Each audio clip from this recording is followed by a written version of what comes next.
Hello, Fantastic Beasts fans! From the first view of cast and title for the Crimes of Grindelwald, it seems that the Deathly Hallows will play a strong role. But is there more hidden behind those three stylized letters in the title than first guess? I'm Susan Chappell with Fantastic Secrets Behind Fantastic Beasts to bring you the clues. Join me and other Fantastic Beasts fans here on the Beast Chaser Forum as we uncover the secrets, discover what's coming first, and play along with Rowling's newest game. As many of you have pointed out, the font for the Crimes of Grindelwald hints at all three Deathly Hallows, while the teaser image shows the symbol in the cloud formation at the end. Some of you may remember that the very first time we caught a glimpse of the Hallows symbol was in just such a setting. Way back before the book Deathly Hallows was released in 2007, a teaser image was shown from the Bloomsbury cover, the symbol against a backdrop of clouds. So I find the way the symbol is introduced for the second film especially intriguing. However, I want to focus more on the possible representation of the Hallows elements in the font. There is no doubt that the Elder Wand is presented in the I here, and we also seem to see the invisibility cloak in the A. What is less clear, however, is the ring. I've seen some people speculate that the ring is in the G, while others believe it to be this O. But to me, neither is clear, which makes me wonder if the A is definitely the invisibility cloak as well. Let's look at the A close up and compare it to the G. Notice what seems to be a roughness of these images compared to the others. With the G, it seems to me that there are flames shooting off of the body of the bird. So I'm wondering if this bird is not an alchemy, but rather a phoenix. I've talked about the possibility of a Chinese phoenix, a Feng Wang, in a former video that I believe to be linked to the Claudia Kim character. And the A and I also have the same roughness and flames. So while I agree that these three letters represent the three Hallows, I also think that there is a second, hidden meaning as well. The first thing I thought of when I saw this stylized A took me back to the Department of Mysteries in the Order of the Phoenix, and we had a hint of this department in the very first teaser image released for Wizarding Wednesdays.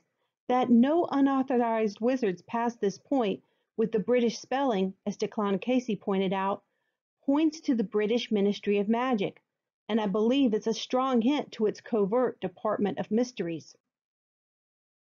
Within this department, we have already seen one mysterious object which is described almost exactly like this A.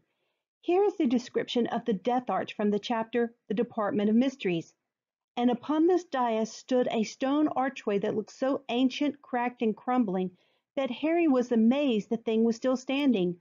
Unsupported by any surrounding wall, the archway was hung with a tattered black curtain or veil, and a couple of paragraphs later calls it a pointed archway. Pointed, ancient, cracked, and crumbling stone. That's what I'm seeing in this A. But why would there be a hint of the death chamber in the British Department of Mysteries when we know most of the second film will take place in Paris? Here's what I'm wondering. Could Grindelwald have paid an unauthorized visit to the department after he escaped from Nicolas and en route to Paris? And if so, why? What if he needed to steal something? Something that will become a key weapon in his arsenal. Going back to the description of the department in Order of the Phoenix, three rooms intrigue me greatly. There is the time room, the space room, and of course the death chamber.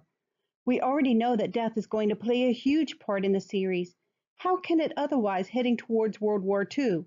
We've already seen the American Wizarding version of a death chamber at Macusa. I imagine, unfortunately, there are more versions to come. Could a death chamber be what is being hinted at with this stylized A? Could Grindelwald be experimenting with a way to kill Muggles and his magical enemies? In the last video, I speculated that the setting of this newly released image was the circus. It looks like box stands. However, there's also another possibility related to that death archway. The setting around the veil in the Department of Mysteries is somewhat similar. They were standing on the topmost tier of what seemed to be stone benches, running all around the room and descending in steep steps like an amphitheater, or the courtroom in which Harry had been tried by the Wizengamot. I also speculated that Theseus looks very judicial, sitting as he is in the center. We've already explored in a prior video the possibility that Rowling could be playing with time again. Keep in mind that Fantastic Beasts exists before the Time Turners at the Ministry were destroyed. I see hints of time in the font as well, specifically the hints of another Ouroboros. Look at both the O and the 8. The Ouroboros represents eternity, the cyclical nature of time, of creation and destruction, life and death. And even more intriguing, in a certain Ouroboros linked to the Chrysopoeia of Cleopatra, an early alchemical text attributed to an Egyptian female alchemist, the Ouroboros is a symbol of the Philosopher's Stone. I could well see Rowling playing on a theme of time repeating itself, both from the past and into the future, our current day. There's another element of time that intrigues me, and that is the Flamel element. We know for sure that Nicolas Flamel will play a role, and I have speculated that his wife Perenelle will as well. These are people who have lived for 600 years. They have very long memories. Rowling would be wasting an opportunity not to use such a rich resource of living time. One thing I wonder about with the title Crimes of Grindelwald, and I really don't have evidence to back this up, it's just speculation on my part, is if these crimes could exist over time.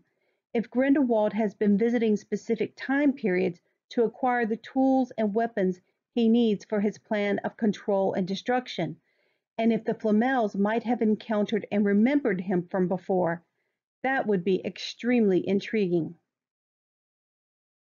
Finally, there is the space room. Not much was described about this room in Order of the Phoenix, except for floating globes, and that is part of what intrigues me. As a writer, I could see Rowling very eager to explore different elements of the Harry Potter universe that she didn't get into before. Potter was fairly limited to the British Isles. Fantastic Beasts is not. Notice the backdrop of the Crimes of Grindelwald. Space. Not that I think we'll start space traveling, but rather the theme will be of some importance. We've already seen one strong hint at a space theme with the alchemy. A year ago, when I wrote my clue book, I explored some elements of the alchemy that haven't yet made their way into a video, and it's all centered around corenotipsic, a word Rowling designed to define the alchemy's ability to grow or shrink to fill the space it inhabits. Space. For the Greek root words of corenotipsic, I wrote, Kora in ancient Greek is usually defined as a site, space, or receptacle, but for Plato the term also held philosophical meaning. In Plato's account, Kora is neither being nor non-being, but an interval between in which the forms were originally held. It gives space and has maternal overtones, a womb, matrix. The second half of the word has two possible sources. One meaning for anatixis is unfolding, and tixia means to pour, all of which fits perfectly together for the alchemy as it seems to pour into the receptacle it inhabits. Based on the Plato above, the alchemy thus acts as something that flows between forms, being neither solely solid nor solely liquid. It forces us to consider the nature of matter and of being, to consider that not all of life is a this or that, fitting within a simple dualistic designation, but can expand beyond our understanding.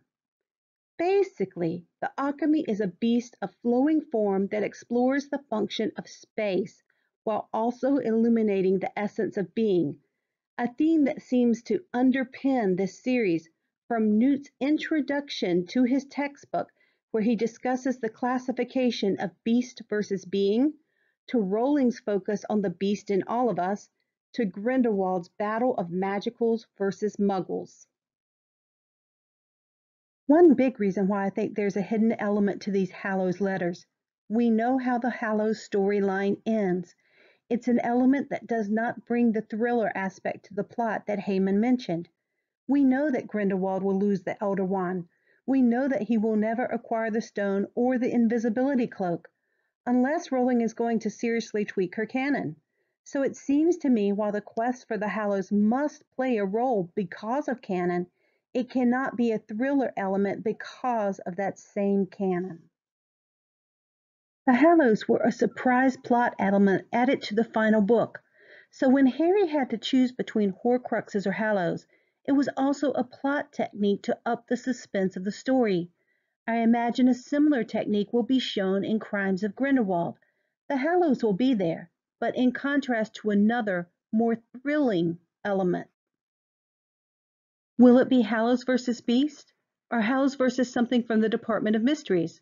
Or Hallows versus another set of symbols that we've already seen and speculated on in prior videos? The runes or sigils. The sigils could represent so much we've already discussed. Spells and beasts and time and power and magic. I'll be honest with you, I do not have a clear concept at this point of what this new thriller element would be. I just have a hunch that something is there, and it revolves around the sigils or runes. One last thing to know about a dual meaning for the Hallow symbol. In the cloud formation at the end, you even see a hint of the pentagram here, right before the triangle becomes more prominent. And the ring almost seems the center of a circling storm, doesn't it? An obscura storm. It's possible that the Deathly Hallows will hold a slightly different meaning for Fantastic Beasts than it did for Harry Potter. I know this has been a rather long and rambling video, so let me draw all my questions together. Could the stylized fonts hold another meaning beyond hinting at the three Hallows? Is Grindelwald going to visit the Department of Mysteries? And could he be acquiring tools to time travel, a death chamber, or space manipulation? And might we see a Hallows versus other element as we did in Harry Potter? And if so, what is that element going to be?